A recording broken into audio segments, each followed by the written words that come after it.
오늘 저희가 함께 보실 살아계신 하나님의 말씀은 요한복음 21장 19절의 말씀입니다.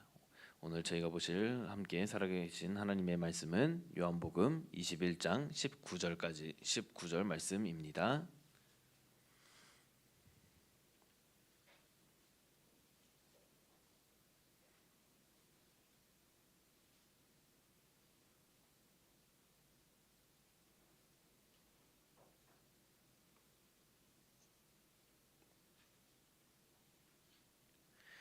네, 다 찾으신 줄 알고 저희 함께 요한복음 21장 19절 말씀을 다 함께 봉독하시도록 하겠습니다. 시작. 이 말씀을 하심은 베드로가 어떤 죽음으로 하나님께 영광을 돌릴 것을 가리키심이로라. 이 말씀을 하시고 베드로에게 이르시되 나를 따르라 하시니. 아멘. 이 말씀은 살아계신 하나님의 말씀입니다. 아멘. 오늘 저희 함께 말씀의 제목을 함께 같이 읽어보도록 하겠습니다. 시작. 다시 예배의 자리로 부르시는 예수님. 아멘. 사랑하는 성도 여러분, 오늘도 이 귀한 새벽을 깨우셔서 주님 앞에 나오신 모든 분들을 주님의 이름으로 환영하고 축복합니다. 저희는 이제 살아가다 보면 생각보다 자주 자신의 연약함과 마주치게 될 때가 있습니다. 믿음으로 잘 살아가고 있다고 생각했는데 작은 일 하나에도 마음이 흔들릴 때가 있을 때가 있습니다. 그리고 그런 순간에도 괜찮은 줄 알았는데 어느 순간 마음 깊은 곳이 지쳐버린 저희의 모습을 발견하게 될 때도 있습니다. 기도하면서도 염려가 사라지지 않고 말씀을 읽으면서도 답답함이 쉽게 거치지 않을 때가 있습니다. 특히 삶의 책임이 무거워질수록 저희의 마음은 점점 지쳐갈 때가 많이 있습니다. 가정을 위해 애쓰며 살아가지만 마음 한편에는 설명하기 어려운 부담이 남아 있고 자녀를 위해 오래 기도하였지만 쉽게 바뀌지 않는 현실 앞에서 조용히 한숨 쉬게 될 때가 있습니다. 몸은 점점 피곤해지고 마음은 쉽게 낙심하고 사람들과의 관계 속에서는 말 못할 상처들이 쌓여갈 때가 있습니다. 그런데 더 힘든 것은 문제가 있다라는 사실 자체보다도 그 문제들 속에서 저희의 영혼이 점점 무뎌져 간다라는 사실이 더욱더 큰 걱정인 것 같습니다. 예배 자리에 앉아 있어도 마음은 다른 생각으로 가득할 때가 있고 기도를 시작하려 해도 무슨 말을 해야 할지 몰라 한창 침묵하게 되는 날도 있을 때가 있습니다. 사람들 앞에서는 괜찮은 척 살아가지만 주님 앞에 홀로 서면 마음 깊은 곳에서 긴 한숨만 흘러나올 때도 있습니다. 왜 나는 이렇게 쉽게 흔들릴까? 왜 믿음으로 살아보려 하는데도 자꾸 지칠까? 왜 마음이 다시 살아나지 않을까? 라고 말입니다. 사랑하는 성도 여러분, 오늘 본문 속 베드로 역시 그러한 시간을 지나고 있었습니다. 베드로는 누구보다도 뜨겁게 예수님을 사랑했던 인물 중 한 사람이었습니다. 누구보다 충성한 자신이 있었고 누구보다 끝까지 주님 곁을 지킬 수 있다고 믿었습니다. 하지만 마태복음 26장 33절에서 베드로는 이렇게 말합니다. 함께 보시도록 하겠습니다. 시작. 베드로가 대답하여 이르되 모두 주를 버릴지라도 나는 결코 버리지 않겠나이다. 아멘. 모두 주를 버릴지라도 나는 결코 버리지 않겠나이다. 그 말은 허세가 아니었을 것입니다. 베드로는 정말 자신만은 끝까지 남아 있을 수 있을 거라고 믿고 있었던 것입니다. 그런데 예수님께서 붙잡히시던 밤 베드로는 3번이나 예수님을 모른다라고 이야기하였습니다. 나는 그 사람을 모른다. 그리고는 닭이 울었습니다. 저희 함께 누가복음 22장 61절 말씀도 함께 보시도록 하겠습니다. 시작. 주께서 돌이켜 베드로를 보시니 베드로가 주의 말씀 곧 오늘 닭 울기 전에 내가 3번 나를 부인하리라 하심이 생각나서. 아멘. 방금 함께 보신 61절 말씀을 보시면 예수님께서 베드로를 바라보셨다라고 기록되어져 있습니다. 저는 이 장면을 묵상할 때마다 마음이 참 무거워졌습니다. 예수님의 눈빛과 마주한 순간 베드로는 아마 자기 자신의 모습을 처음으로 똑바로 보게 되었을 것입니다. 나는 생각보다 강한 사람이 아니었구나. 나는 끝까지 버틸 수 있는 사람이 아니었구나. 나는 이렇게 쉽게 무너질 수 있는 사람이었구나 라고 말입니다. 그리고 성경은 베드로가 밖에 나아가 심히 통곡했다라고 기록되어져 있습니다. 그 눈물 속에는 단순한 후회 이상의 아픔이 있었을 것입니다. 자신에 대한 실망이 있었을 것이고 부끄러움도 있었을 것이며 주님을 사랑하면서도 여전히 연약한 자신의 모습 때문에 무너져 내리는 마음이 있었을 것입니다. 사랑하는 성도 여러분, 저희 역시 살아가면서 자기 자신에게 실망할 때가 있습니다. 믿음으로 살아보려고 애쓰고는 있지만 여전히 흔들리는 자신을 보게 되고 기도하며 돌아섰는데도 다시 염려하는 모습을 발견하며 낙심할 때가 있습니다. 사랑으로 반응하고 싶었는데 상처 때문에 마음이 거칠어질 때도 있고 주님을 의지한다고 말하면서도 현실 앞에서는 두려움이 더 크게 느껴질 때가 있었습니다. 그러다 보면 사람은 점점 뒤로 물러나게 되어지는데요. 기도 자리에서 멀어지고 예배의 감격도 희미해지고 주님 앞에 나아가는 일조차 부담스럽고 죄송스러운 그런 부담감을 느낄 때가 생깁니다. 그래서 결국 베드로는 다시 바다로 돌아가게 되어집니다. 저희 함께 요한복음 21장 3절 말씀을 보시도록 하겠습니다. 시작.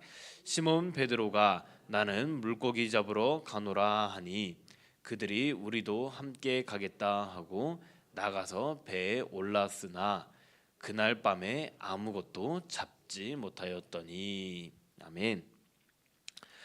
다시 앞으로 좀만 돌려주세요.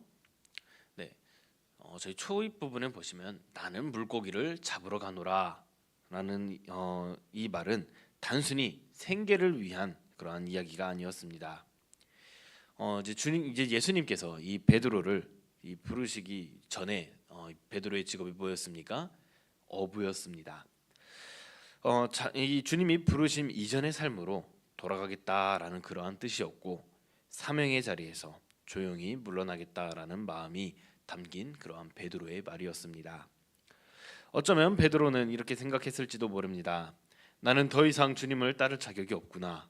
나는 실패했고 이미 너무 멀리 와버렸다라고 말입니다. 그래서 다시 익숙한 자리로 돌아가게 된 것입니다. 그런데 놀라운 것은 예수님께서 바로 그 자리까지 찾아오셨다라는 것입니다. 저희 함께 첫 번째 대지를 함께 보시도록 하겠습니다. 첫 번째 대지입니다. 시작. 예수님은 무너진 저희를 먼저 찾아오십니다. 아멘. 이제 요한복음 21장 이 말씀들을 보시면은 예수님께서 먼저 디베랴 바닷가로 찾아오십니다. 베드로가 예수님을 찾아간 것이 아닙니다. 예수님께서 실패한 이 제자들을 먼저 찾아오신 것입니다. 밤새 그물을 던졌지만 아무것도 잡지 못한 제자들에게 예수님은 말씀하십니다. 얘들아, 너희에게 고기가 있느냐라고 말입니다. 이 질문 속에는 책망보다 더 깊은 사랑이 담겨 있습니다. 예수님은 먼저 왜 나를 부인했느냐라고 묻지 않으셨습니다.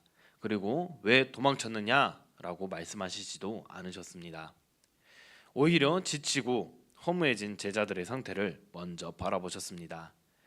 이 밤새 그물을 던졌지만 얻은 것이 없었던 그 허탈함을 아셨고 마음 깊은 곳에서 무너져 내리고 있는 베드로의 상태도 이미 알고 계셨습니다. 사랑하는 성도 여러분, 이것이 바로 주님의 마음입니다. 사람은 실패하면 주님께 나아가기보다는 숨으려고 하는 그러한 습관이 있습니다. 기도가 멀어지고 예배가 조심스러워지고 주님 앞에 서는 것 자체가 부담스럽게 느껴질 때가 있습니다. 왜냐하면 마음속에 이런 생각이 올라오기 때문입니다. 주님도 실망하셨을 거야. 나는 왜 이렇게 반복해서 흔들릴까? 이 정도면 주님도 나를 포기하신 건 아닐까? 라는 이러한 생각들 말입니다. 그런데 오늘 말씀은 저희에게 분명하게 보여주고 있습니다. 예수님은 무너진 사람을 절대 외면하지 않으신다라는 것입니다. 저희 함께 시편 34편 18절 말씀 함께 먼저 보시도록 하겠습니다. 시작. 여호와는 마음이 상한 자를 가까이 하시고 중심으로 통회하는 자를 구원하시는도다. 아멘. 사랑하는 성도 여러분, 주님은 저희의 연약함을 모르시는 분이 아닙니다. 새벽마다 눈물로 기도하는 마음도 알고 계십니다. 말 못할 고민 때문에 잠 못 이루는 밤도 알고 계십니다. 겉으로는 웃고 있지만 속으로는 무너져가는 그러한 마음도 알고 계십니다. 그래서 오늘도 저희를 다시 이 예배의 자리로 부르신 것입니다. 예배는 완벽한 사람이 드리는 자리가 아닙니다.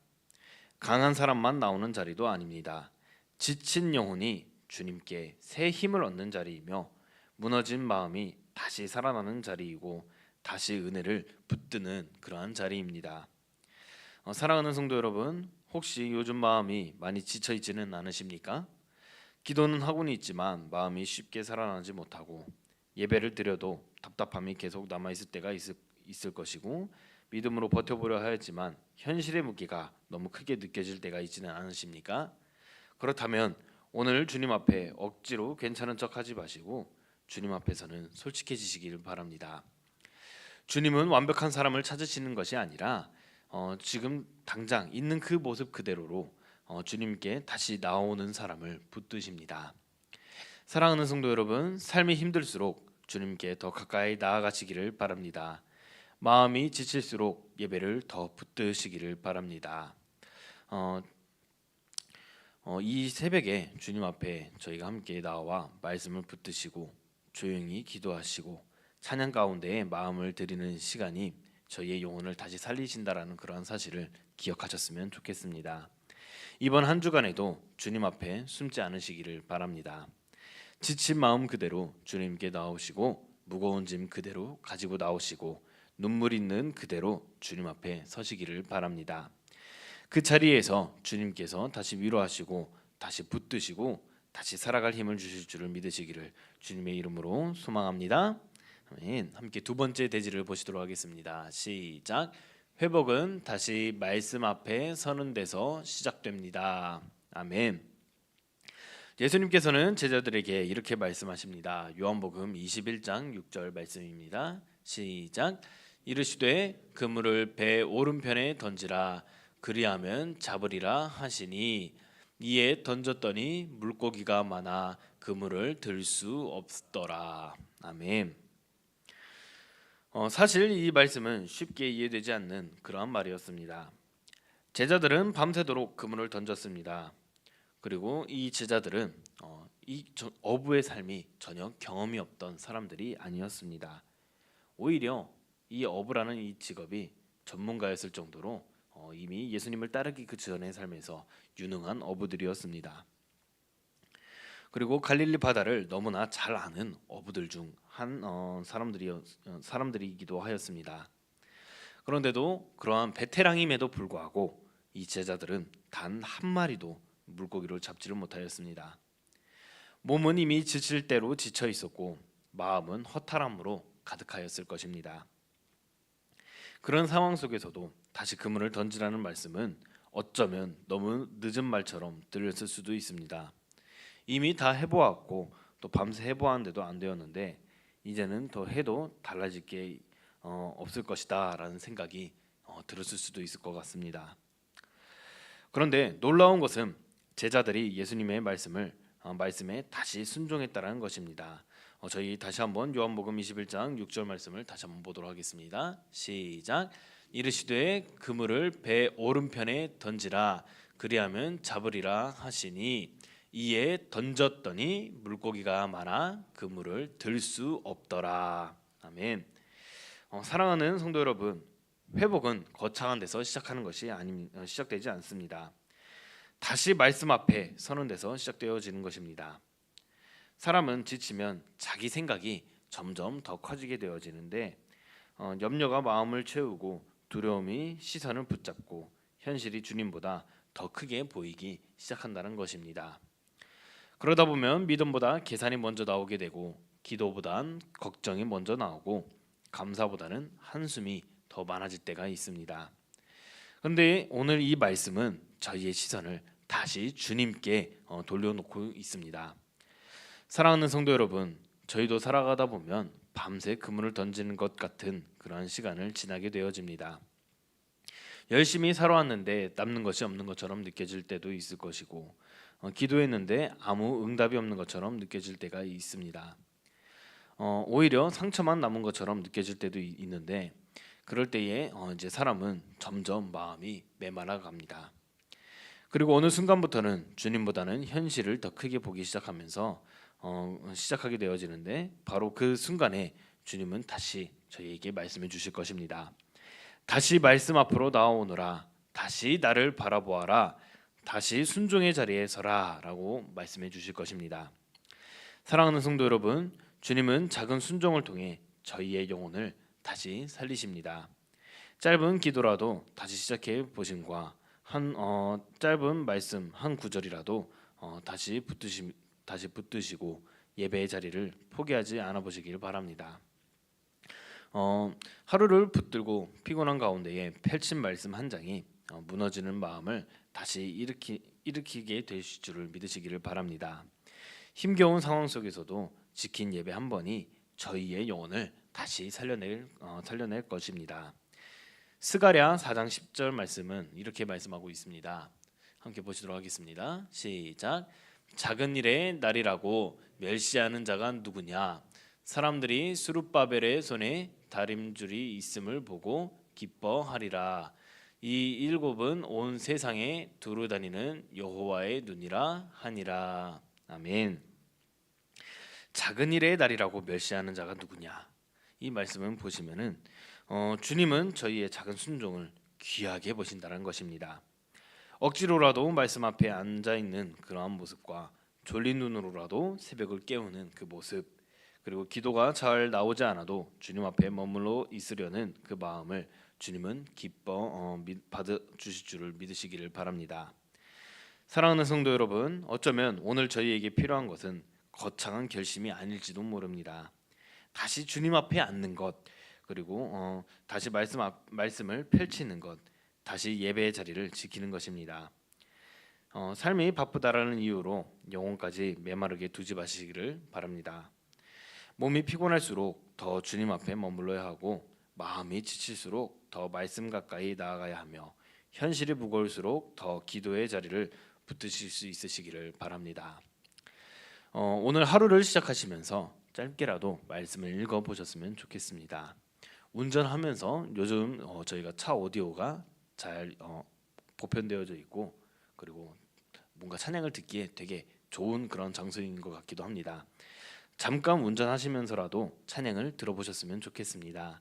그리고 마지막에 오늘 이 하루를 마무리할 때 잠드시기 전에 짧게라도 주님께 마음을 올려드리실 수 있는 우리 모든 성도님들이 되시기를 바랍니다. 회복은 하루아침에 이루어지는 것이 아닙니다. 주님 앞에 머무는 작은 순종들이 쌓일 때에 저희의 영혼은 다시 살아나기 시작합니다. 이번 한 주간에도 말씀 가운데에 다시 힘을 얻으시고 예배 가운데에 다시 살아나는 은혜가 우리 모든 성도님들의 삶 가운데에 있으시기를 주님의 이름으로 축복합니다. 아멘. 함께 세 번째 대지를 보시도록 하겠습니다. 세 번째 대지입니다. 시작. 예배는 다시 주님께 나아가는 자리입니다. 아멘. 오늘 본문의 7절 말씀을 함께 같이 보시도록 하겠습니다. 시작. 예수께서 사랑하시는 그 제자가 베드로에게 이르되 주님이시라 하니, 시몬 베드로가 벗고 있다가 주님이라 하는 말을 듣고 겉옷을 두른 후에 바다로 뛰어내리더라. 아멘. 주님이시다 이 말씀을 보시면, 이 말을 듣는 순간에 베드로는 곧바로 물속으로 뛰어듭니다. 배가 육지에 도착할 때까지 기다릴 수도 있었습니다. 천천히 가도 되었을 텐데 베드로는 그 얼마 남지 않는 그 거리조차도 예수님이 부르심에 참지 못하고 그대로 뛰어들어간 것입니다. 베드로가 이런 선택을 한 이유가 왜 그랬겠습니까? 예수님께 너무나도 다시 돌아가고 싶었기 때문입니다. 실패했지만 다시 주님 앞에 서고 싶었고, 무너졌지만 다시 은혜를 붙들고 싶었고, 눈물을 흘렸지만 다시 주님의 음성을 듣고 싶었던 것입니다. 사랑하는 성도 여러분, 이 장면은 참 너무나도 은혜로운 장면인 것 같습니다. 왜냐하면 물속으로 뛰어든 사람은 완벽한 사람이 아니었기 때문입니다. 이 물속으로 뛰어든 사람이 누구입니까? 바로 오늘 말씀의 주인공 베드로입니다. 이 베드로는 한 번 넘어졌고 또 예수님을 부인하였던 그러한 사람 중 하나였습니다. 그런데 그런 베드로가 다시 예수님께 달려갑니다. 이것이 바로 이 베드로의 모습을 보시는 것이 바로 예배입니다. 예배는 완벽한 사람이 주님 앞에 나오는 시간이 아닙니다. 지친 사람이 다시 주님께 가까이 가는 시간이며 무너진 사람이 다시 은혜를 붙드는 시간이고 식어버린 마음이 다시 주님을 향하게 되는 그러한 시간입니다. 사랑하는 성도 여러분, 저희는 살아가면서 자꾸 다른 곳에서 힘을 얻으려고 할 때가 있습니다. 사람에게 위로를 기대하고 환경이 바뀌면 괜찮아질 것이라 생각하였고 상황만 좋아지면 다시 웃을 수 있을 것이라 생각하였습니다. 물론 이러한 것들도 되게 중요하고 필요할 때가 있습니다. 하지만 사람의 영혼은 주님 앞에서만 진짜 쉼을 얻을 수가 있습니다. 세상은 잠시 저희를 웃게 만들 수 있어도 지친 영혼까지는 회복시키는 것에는 한계가 있습니다. 그래서 주님은 오늘도 저희를 예배의 자리로 부르십니다. 다시 내게 오너라, 다시 나를 바라보아라, 다시 은혜 안에 머물러라 라고 말입니다. 오늘 본문 19절 말씀에서 예수님은 베드로에게 다시 말씀하십니다. 함께 보시도록 하겠습니다. 시작. 이 말씀을 하심은 베드로가 어떠한 죽음으로 하나님께 영광을 돌릴 것을 가리키심이러라. 아멘. 여기까지 보도록 하겠습니다. 네, 나를 따르라. 얼마나 은혜로운 말씀입니까? 예수님은 베드로에게 왜 또 실패했느냐, 너는 자격 없다라고 말씀하지 않으셨습니다. 오히려 다시 부르십니다. 베드로야, 다시 시작하자. 나를 따라오너라 라고 말입니다. 사랑하는 성도 여러분, 오늘도 주님은 저희를 다시 부르고 계십니다. 예배의 자리로 부르시고 은혜의 자리로 부르시며 다시 주님께 가까이 나오라고 말씀하십니다. 미가 7장 8절은 이렇게 말씀하고 있는데 함께 같이 보시도록 하겠습니다. 시작. 나의 대적이여 나로 말미암아 기뻐하지 말지어다. 나는 엎드려질지라도 일어날 것이요 어두운 데에 앉을지라도 여호와께서 나의 빛이 되실 것이미로다. 아멘. 넘어졌다고 끝난 것이 아닙니다. 다시 주님께 나오는 사람이 믿음의 사람이고 다시 예배를 붙드는 사람이 은혜를 경험하는 사람입니다. 이번 한 주간에도 예배 가운데에 다시 살아나는 은혜가 성도님들의 삶 가운데에서 가득하시기를 주님의 이름으로 축복합니다. 아멘.